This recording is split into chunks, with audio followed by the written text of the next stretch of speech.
Welcome to the Future of Work podcast presented by allwork.space. What truly drives the future of work? Technology, talent, or society? We explore the intricate relationship between technological innovation, emerging mindsets, and societal developments. Marketing visionary and advertising Hall of Fame inductee Rishad Tobaccowala shares his opinions about how companies must rethink leadership, culture, and adaptability to thrive in today's work environment. From the rise of AI to the global impact of remote work, he challenges conventional thinking and highlights how flexibility and human connection are the keys to sustainable success. Are today's leaders prepared to adapt, or will they be left behind by those who are? Rishad, thank you for joining us on the Future Work podcast today. We're really excited to have you here with us. Frank, thank you for having me. You have just an amazing background. I am in awe. One of the 300 people since 1948 to be in the Advertising Hall of Fame, with Publicis, with Razorfish. My goodness, just amazing companies that you've worked with and chaired and really driven to their successes. Digitas. Um, in all of your work that you've seen, we're talking about the future of work here, as you know. What do you think is driving the future of work? We know the future is always tomorrow, that's obvious. But what do you think the drivers are? The major components that you think are important? I would say there are three components that are very important. One of them that drives the future of work is technology.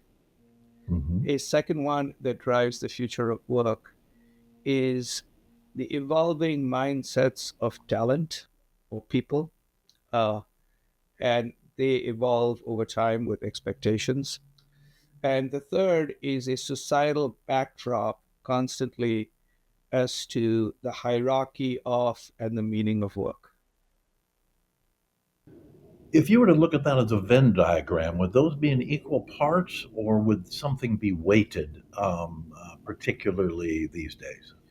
I would say the weighting would basically today be more towards talent and technology than anything else.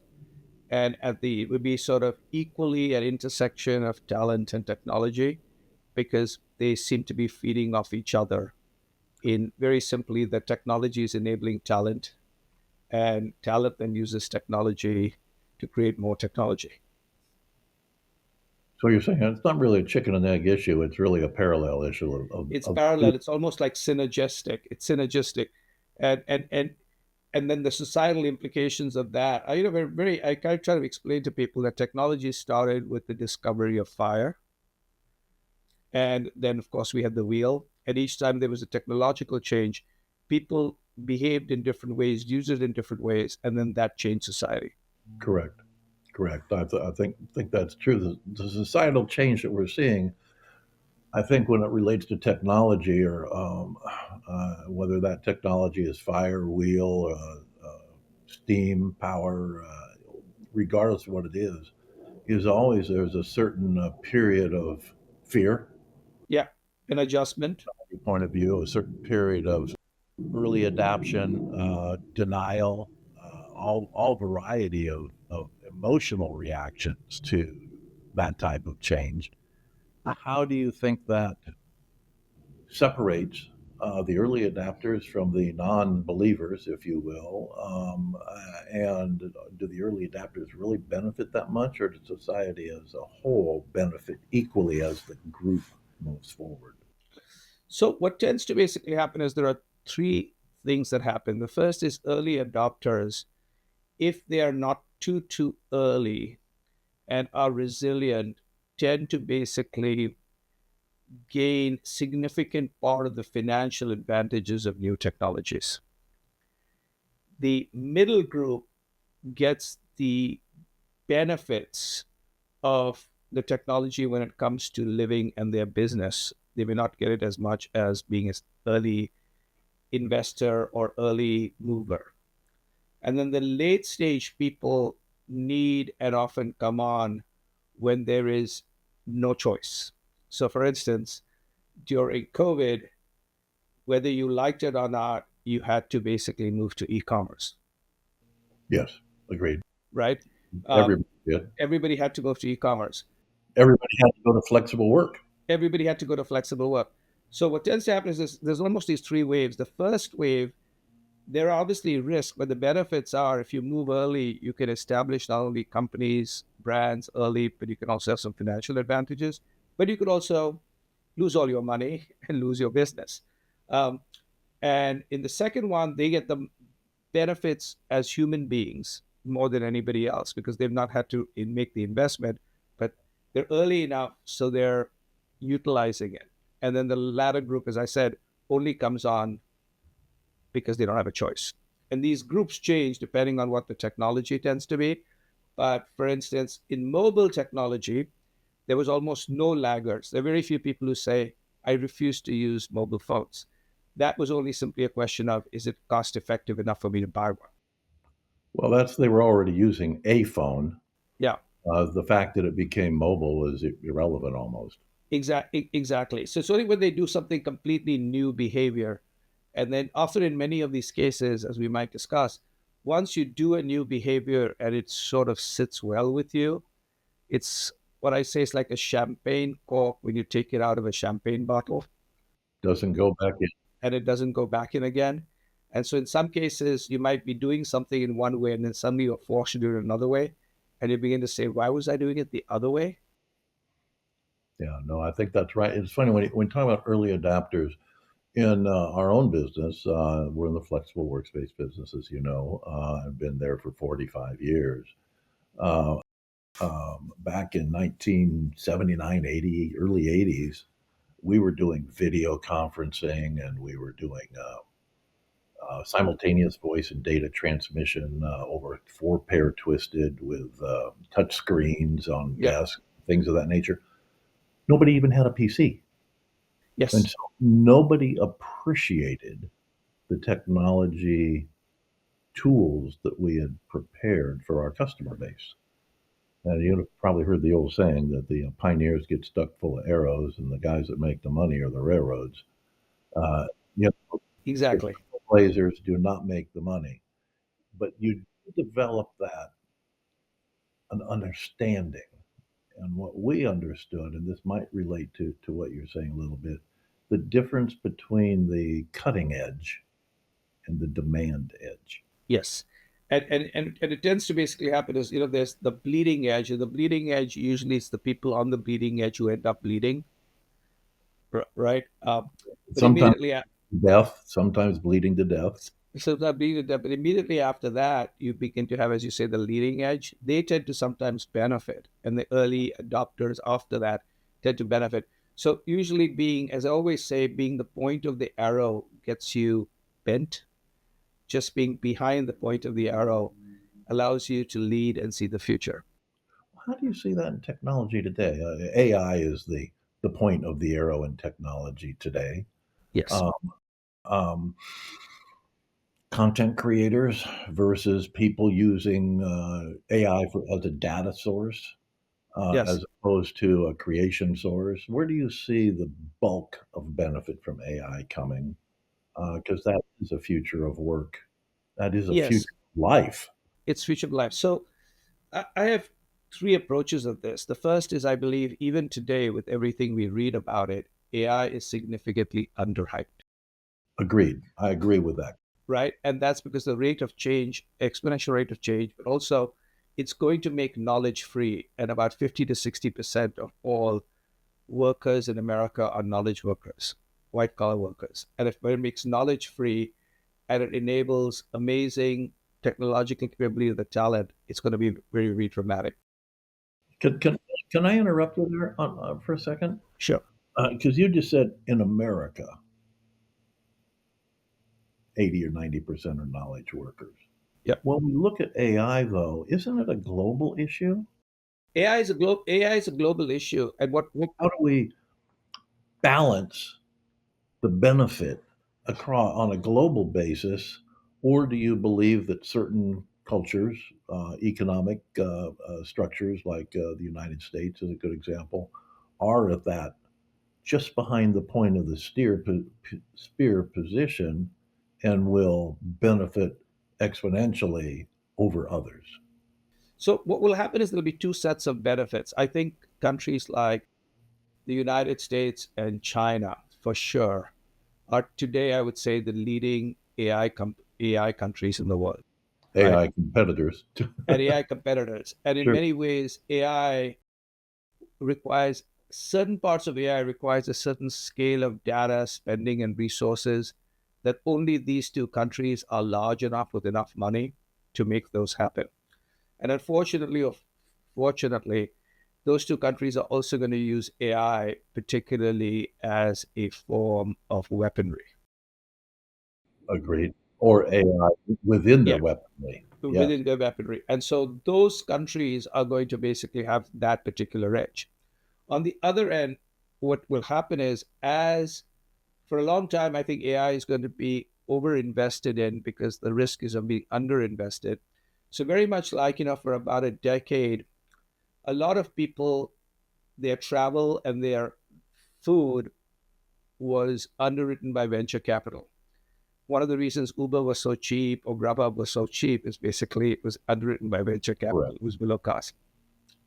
So today, the technology that I use, and I use, $80 worth of, I use $100, but I use four $20 models. So I use Anthropic, and I use Gemini, and I use Microsoft, and I use OpenAI, even though they're the same, but I use those. That's $20 a month. So for $80 a month, I get the world's best technology, and most companies aren't even allowed to get more than one. And most companies use the technology 6 months previous. So the other part of AI is AI can also be, for a lot of people, the stone or the slingshot that allows David to bring down Goliath. And there's a part of AI which I think, if the usable part of AI, will suddenly make things happen that are incredible. So I'll give you an idea for this. Microsoft has a company called GitHub, Sure. and GitHub basically, as has software code and a bunch of other things.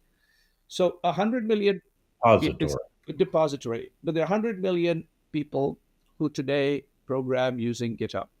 Hmm. The CEO of GitHub basically said, because of Copilot and AI, instead of programming starting with plastic, or belted plastic, you are now, because of AI, going to start programming with Lego pieces. And as a result, he expects 1 billion people to be using Grubhub, of which 750 million are going to be from Asia and Africa. So now all of a sudden, you begin to have massive amounts of people who begin to have access to things. And what people don't realize, the money may not be there, but if you go around and ask, what's the biggest market for YouTube, LinkedIn, WhatsApp, and X in the world? It's India. It's India. Yes. Okay. Agreed. And so there's this is very bifurcated, which is, in certain forms of AI, China and the United States are going to dominate. But also in other forms of AI, because it's a very enabling technology, it's going to allow a lot of other parts of the world to catch up. And when it does, I mean, one of the amazing things in India is India's infrastructure for broadband.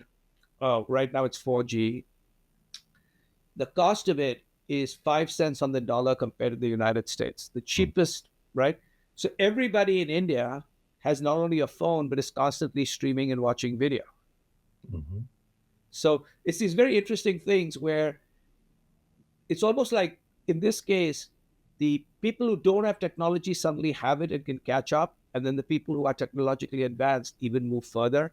And somewhat in between gets hurt. And I think in almost everything I'm seeing, being in the middle is no place to be. No, I would agree. I would agree that that's it. And it is interesting when you watch the adaptation and the changes, when we talk about societal changes and cultural changes. A number of years ago, my wife and I used to spend the month of February down in Baja California, down at the tip of Baja, surfing. Good. Uh, we'd go down there to go windsurfing primarily, and we'd stay in this little village. Um, and that in that village there was no telephone. Right. Okay, you had to ride about 40 to 45 minutes on a mountain bike to the regional police station where there was a telephone and a telephone operator, and they had 3 or 4 booths there. And it was kind of cute to watch. They had an old, like first generation Mitel switch that was run off of a bank of batteries that they charged with a generator every night. But what went on there was that everybody went to the phone. That's where marriages were made. That's where business was done. That's where families saw each other, their relatives. All of these things happened. They didn't have the money in the region to put in the infrastructure of hardwired communication systems, Yes. which is the same in India. Right. Uh, and then they put in a cell phone antenna. Yep. And the world And changed. everybody got a cell phone. And this is early generation even. Everybody got a cell phone, not a smartphone at that point, but just communications. Nobody went to the police station. Families didn't see each other. The whole society changed in that micro world. That's Yes. what you're seeing in India. You're seeing that. You're seeing that in India, and you're also seeing that again now in the United States. If you haven't seen, it's an amazing article that I posted on LinkedIn. It's the cover story this month in the Atlantic magazine called The Mhm. Anti-Social Century. And it basically makes the case of there's these statistics of how people are increasingly becoming almost like it's this amazing thing about everything from 80 to 90% of most restaurants business is now delivery or takeout. Uh, People are spending between 2 to 3 hours and kids 5 hours on phones. People are basically, in the old days, we used to go to the movies 3 to 4 times a month. Now we go to movies 3 times a year, uh, If that, if that. And so what tends to basically happen is there used to be three communities, as they say. There's the community of the family, which teaches you love. There is the broad community of your passion groups, which are your tribes, which teach you loyalty. But there was this in between, very much like you mentioned, going to the police station to make calls. That is where you learned cooperation. And you also basically learned a lot of other things about connection. That seems to be disappearing. And that is how technology and people change society. no, that's a real good illustration of that, I think, and Yeah. it's very, very true. I wonder though, and I'll use you and I as an example. You're in Chicago. I'm down in Fort Worth, Texas. Um, we've never met. Right. We've spoken a couple of times now and everything. Um, Neither one of us is antisocial or approaches this conversation antisocially, and you'd probably be comfortable. And I certainly would. If I had a problem I was trying to figure out, I said, I'm going to call Rashad. He'll Yeah. know the answer. So I've made a friend, even though, or I hope so at least, Yes. even though I've not been in your home or you've not been in mine. Looks like we're both there now. Yes. Absolutely. I give you this bit. I think yes, the stuff. Sometimes we blame stuff on technology. It's a different kind of being social as opposed to the old social, which said we all had to gather around a table or physically meet. Today we meet using technology, but we're still social. We're still engaged. We still have to create relationships. Yes. And I'm older, I'm 75. So I've been in all these iterations of technology and change that, or a lot of them at least. Um, and I used to travel a lot. I used to travel 2 out of every 6 weeks globally for 25, 30 years. And I found that I can actually sustain relationships better by not traveling. Once a relationship is set, you've got to Yes. set it. Once it's set, by not traveling, but by connecting more often through this medium than seeing somebody once a quarter or twice a year or something like that. Absolutely. So there are two. What you've just mentioned. I've got two pieces of both modern and ancient data to support. Okay, since we're seasoned individuals, I shall go back to many, many years ago. I was working on the Hallmark business, the Hallmark card business. Hmm. And Hallmark cards said, some of our card um, are selling less and people are being less connected. And we eventually showed research that people who were very high users of Hallmark cards were also very high users of electronic cards. And what was basically happening is, if your personality was you wanted to reach out and connect, all that was happening is there were new ways of reaching out and connecting. Yes.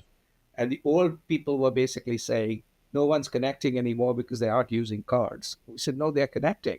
And they also use lots of cards, which is a big thing to your point. And I've always basically believed there's another statement, which is familiarity breeds contempt. Yep. How many times do you need to be with the person before they say, why are you hanging around so much? Right? Absence makes the Absence makes the heart. And I truly believe what we need is you know, set an experience. So once I meet somebody, I mean, of course, we've not met in person, but let's say we do meet in person. We don't have to meet in person all the time. no, Our meeting in person will enhance our relationship in certain ways that in-person interaction does, but it doesn't mean you have to meet with everybody all the time. no, it does. In fact, I have a meeting next week with an individual from our industry, and I haven't seen her in person for 15 years. Yep. But we've stayed in touch, not a lot, but pretty Yep. consistently through electronic medium. Yes. And she's going to be in town, and I knew it, so I said, "Hey, let's have lunch." It was as if that 15 years never existed. Exactly. The same thing happened to me yesterday. I talked to somebody I hadn't connected with for like 4 or 5 years, and it looked like it was time was not, mattering at all. And that's the key thing with, I think, where the work is going, where flexible work, which you all are, flexible literally. I truly believe that in order to survive or to thrive, it's not survive, but to thrive in the world we're sort of living in, a key word really is flexibility, adaptability, and agility. Sure. Words, I guess. And that the definition of all of those words have to be treated the same almost. Yes, Uh, yes, I would agree with that. It's funny. A few years ago, I'll say a decade ago, um, um, in order to succeed, and you've been in successful companies, you needed a good product and needed access to capital so you could drive the product to a large customer base. yep, Okay. Today, if you don't have you're that same organization and you don't have flexibility in all aspects of your model, or agility, as you were saying, also in all aspects of your model, no amount of capital and no quality of product is going to save you. yes. And that is one of the biggest struggles right now in this return to office, but this office 4 to 5 days a week, right? Outside of the fact that when I talk to CEOs, I say, first of all, there's lots of flexible workspaces that people can use. I don't understand why you have to get people 5 days a week to A this lot of one third space. workplaces. There's a lot of third workplaces. I do believe that from time to time, especially for organizations, for younger people, etc., you need in-person interaction. So I said it's not the office, it's in-person interaction. You can make that happen in lots of places, including very fluid-like offices and flexible space. That's number one. But as importantly, in today's world, if you were to start your company again, you would not design it bringing people 5 days a week into a fixed office that you were paying all stuff for in a major city, right? You would never do it, would you? No, I would never do it. You would So never I do. said, now in today's world, you're competing with companies who are starting today with a fresh sheet of paper with none of that legacy clause, none of that lack of flexibility. The same company that says we want to be agile basically says, but I'm going to be agile, but I'm not going to be flexible. So you can't be agile and not be flexible, right? And they say we have to adapt to the future. How can you adapt to the future if you aren't flexible? So it's one of the most enormous things. I spoke recently to people at Amazon, and they started clapping because I said, hey, listen, there are three things that I've learned from Amazon. It's a company I admire a lot. One is because of things like Amazon Web Services and Amazon Prime and a lot of the stuff. They've allowed speed to happen, and they've allowed me to work from anywhere and get stuff from anywhere to anywhere. Yep. That's what you'll have enabled, web services and everything else. Second is you're a company that has been deep into things like personalization. Okay. Third is you're a company that is intensely sort of deep in not just personalization and this whole idea of you're providing me with flexibility, but you've been a data-driven company to a certain extent, but Hmm. then you tell stories using one-page memos. Now, just think about the fact that you are basically asking people to come back 5 days a week, work into an office. You have no data, none of your notes show data, it just says it's a feeling. You are basically doing something that is anti what you have been providing everybody else, which is Amazon Web Services and flexibility, right? And you Hmm. have one size fits all when you are the company of personalization. And you talk about this thing called day one or day zero. What if we started all again? And if you started all over again and Bezos was back and not on a beach somewhere, he wouldn't basically start it like this. And they all started clapping, right? That's the, And I said, all that you're basically doing is you want to have severance. I mean, you want to have layoffs without severance for your middle management. And this is what you've done. You're not fooling anybody. And and that is what most companies don't realize, and most leaders don't realize. Human beings have godlike power. They no longer are going to basically say, just because you are senior and you say this is the way. This is not the Mandalorian. There is no this is the way. We are living in Lawrence of Arabia. Nothing is written. You rewrite stuff again. the no, that's very interesting, and it's funny. The excuse that I see so many of these CEOs is say, "Oh, back to the office. We have to preserve our culture." And I say, "Man, if you have to go back to the office to preserve your culture, you didn't have a culture in the first You didn't place." have a culture in the first place. Absolutely. And there are two things, by the way, which I always remind people. First of all, culture is about excellence, it's about connection, it's about clear communication. It's not about a place or chairs and Yeah, tables. People don't get, I am so beautifully connected to my table. That's not what that happens. That's the first part of it.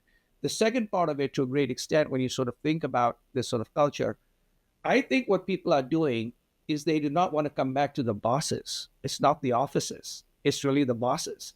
I said, we have entered an age of debossification. People have asked, what exactly do you do as a boss? You control, you command, you monitor, you measure, you create, you lead, you build. We did fine without you, and you don't know how to manage. So I think it's not a crisis of space, it's a crisis of leadership. I'll buy that. I'll buy that. I also think people just hate commuting. That's a whole different topic. They definitely, here's what basically happens. They hate commuting, and as someone basically said, if you want people to commute, you have to earn the commute, Yep. and it's very hard to earn the commute for 5 days a week or 4 days a week. You can basically say, I've always said, you know what, you can build world class cultures by having people come in 1 week a month and programming brilliantly for personal interaction that 1 week. And Easily. only when some, and you can do amazing stuff, but you won't do that because it requires you to rethink your company, be flexible with space, be flexible with yourself. And the Substack I write is called "The Future Does Not Fit in the Containers of the Past," and I think non-adaptable space is a container of the past. Yeah, I could not agree more. But let's shift over to the other big issue I think facing companies today as they forge into the future of work or stumble into it. That's multi-generational Yes. issue. In our company today, we have me at one age group, an advanced boomer, if you will, and we have interns. So we have basically five generations At work. Yes. of people in the company.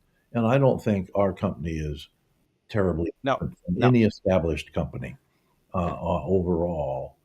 And somebody said to me, "Well, communicating, Frank, you communicating with our interns is sort of like you dating a 22-year-old. You're not going to have a lot to talk about aside from maybe one subject or Yes. two overall." And I don't think I'm that bad, but the reality is this is an issue for companies as we go forward because my generation is working longer and millennials will work longer yet. Technology allows that in so many areas if we embrace it, and I think that will become more and more common. And people are entering the workforce earlier with a different set of skills than a classic degree. Yes. How do you manage that? Well, I think you manage that by first, as you are, being aware of the fact that there are differences and recognizing that, and on all sides, not just among baby boomers or among young, everyone has to think about it. Yeah.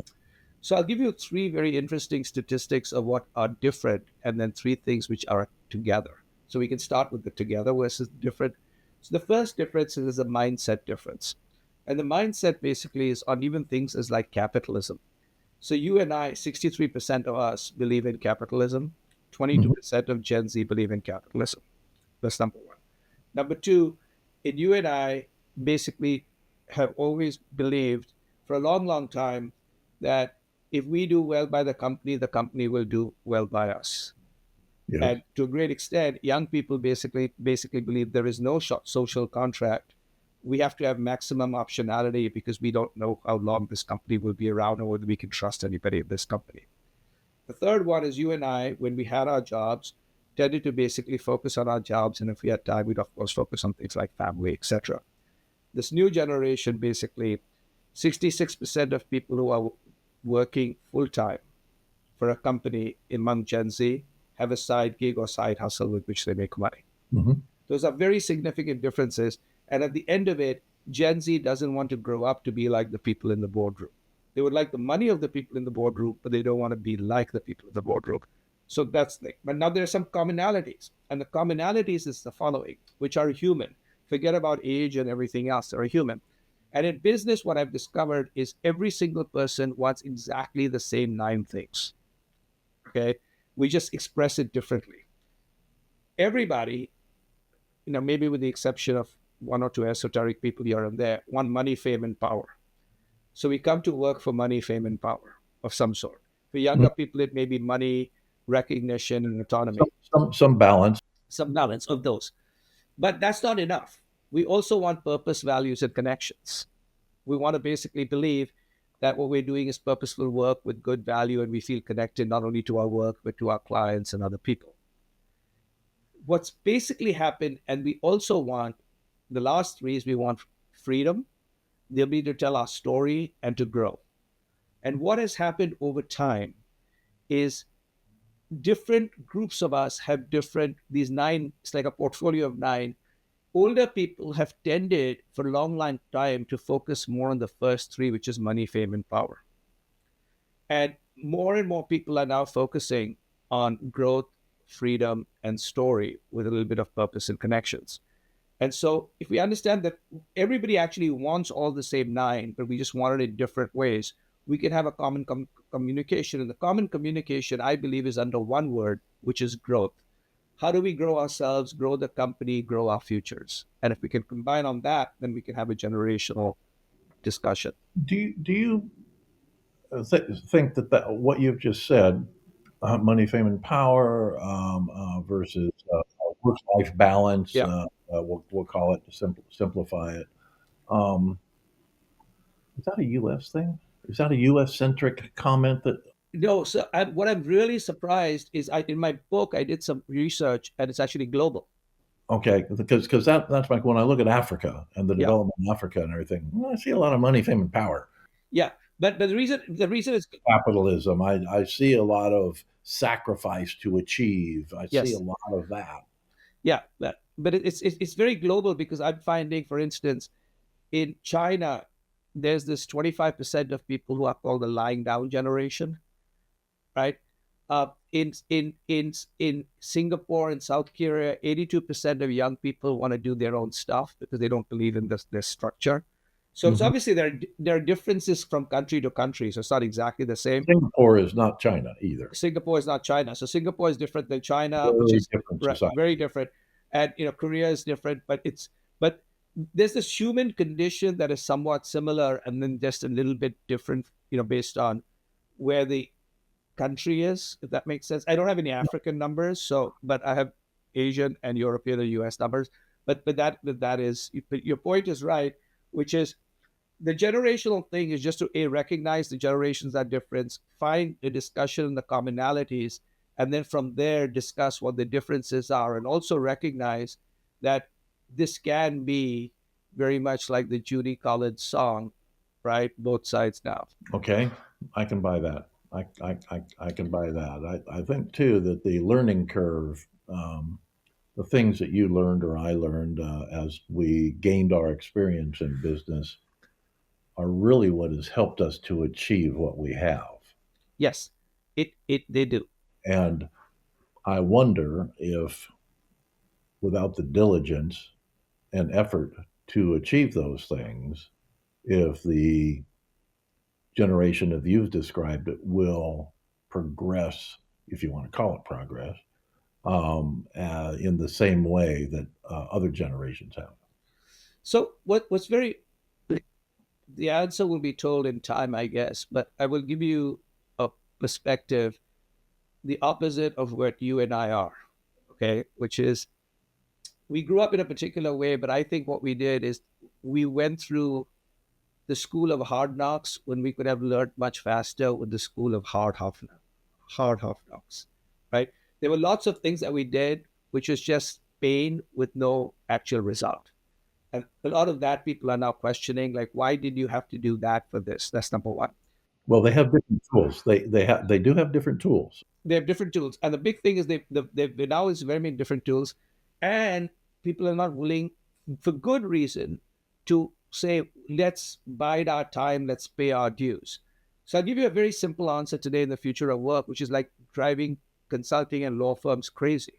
Okay, if you think about consulting and law firms, which are amazing companies, a lot of their expertise is based on two types of expertise. One is crystallized expertise of people like us who are older, who can see patterns and recognize. Another large part of expertise is basically simply case studies, precedents, all of those other kinds of stuff. And what you did is you spent the first 10, 12 years of your thing while working your way up to partner, learning about the case studies, how to utilize them, the precedents, the data. All of that is now chat GPT. Yeah, it's all. Well, you said that knowledge is free. And so what basically is happening is people are saying, I'm not going to spend 12 years to be a partner. I can basically get there in 4 years or 5 years. And that is now crushing. Like if you see most of these consulting companies, they're hiring fewer people, they're getting rid of partners. And because part of it is the crystallized intelligence is very important. A lot of the other stuff we did, we don't need to do. And often the senior people don't recognize there's a new tools and new technologies. And people are not going to adapt and basically say, just because you learned by candlelight, I'm going to still learn by electricity. God, we could go on for hours Sure. at this. And it's very, very valuable. I hope it's very valuable to our listeners as well. Tell us a little bit about your latest book, and then let's see if we can reschedule it another time. Perfect. So thank you again for inviting me. So my book really is based on three thoughts. The first thought really is that work is going to change more between 2019 and 2029 than it has in the previous 50 years. Easily. And that is because of a combination of societal changes that we've talked about, technology, the rise of gig work, the impact of COVID, and new marketplaces that we can connect, including marketplaces for space and a whole bunch of other things. And as a result of that, we're going to basically have to rethink every part of an organization, from the strategy to the way the organization is shaped, to the way talent is trained and leadership. And what the book basically does is it sets out the first 5 shifts that are going on, why the world is changing, 4 things we need to do, including what I call the unbundling of the office to different spaces, which is very much in aligned with your business. And then the last 5, and things like retraining the workforce and how AI or humans and machines will coexist. And the last 5 chapters really are about what we need to do to prepare for the future. And CEOs and young people who have read the book while I've been writing it have basically said what they like about it is it sets up a framework to think, provides us with a lot of different perspectives, but doesn't give you the answer. It says the answer depends on your culture, your company, and your needs, which is the answer is flexible. No, that's good. I had the privilege of reading the preview of it. I haven't read the full book, reading the preview of it. And what my simple version of it is it gives you the information and sets you on a path. Yes. It's your own, it has to be your own path, though. It has to be your own path. And it basically, from time to time, asks you to think as if you were starting all over again or from an opposite point of view Yeah. to get you on the path. That's the one that I sort of provoke people, saying, what if the opposite of what you think was true? And what if you started again? It's funny. This, I don't know if everybody will understand this or get this or not, but somebody told me once, he says, yeah, if you're going to succeed in business today, you've got to be able to reinvent yourself like Madonna. Yeah. So Right. how many Madonnas were there or are there? 5, 6, 7, 8. Complete agility, complete Yep. flexibility, looking at the marketplace and adapting a basic product, entertainment in her case, to a marketplace by reinventing herself. And I think we all have to do that without denying who we are. Right. I think it's a combination of we have to be true to our roots while taking wings. Yeah. And I think Madonna is absolutely right. And we have to practice two things. Reinvention is very, very important. Two other things. One is rethinking. But the other one, which is one thing that you and I have learned and which everyone needs to learn, we're going to get knocked down to the floor from time to time. Mm-hmm. And so the third art is resurrection. So, reinvent, rethink, and resurrect, Yep. and we'll get to the future. No, I agree. Well, thank you very much, Thank you, Frank, very much. Rishad. I really appreciate your time. I've enjoyed getting to know you, and I look forward to the next time we chat. Absolutely, Frank. Take care. Thank you. If it's impacting the future of work, it's in the Future of Work podcast by allwork.space.